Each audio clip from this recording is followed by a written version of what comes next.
喺英國，王妃凱特完成癌症治療之後，逐步回歸皇室公務。佢今日到倫敦西敏寺大教堂主持1年1度嘅頌唱聖誕歌儀式。鄺心如報導。一如以往般優雅嘅凱特王妃，身穿喜慶嘅紅色外套，睇嚟精神奕奕咁出席喺西敏寺舉行嘅年度聖誕頌歌活動。今次係凱特歷來第4次主持呢場活動，亦都係佢罹患癌症接受化療之後，重回公眾視線嘅最受矚目皇室活動之一。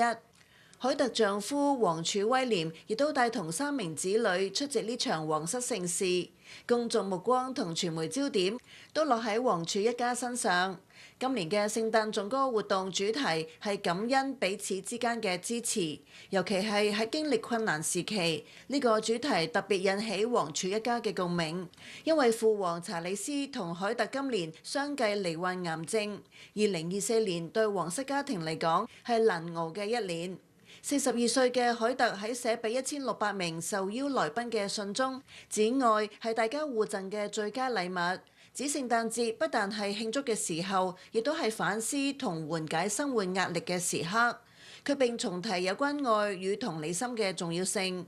佢之前喺一段更新健康狀況嘅影片中，亦曾經談過呢個主題。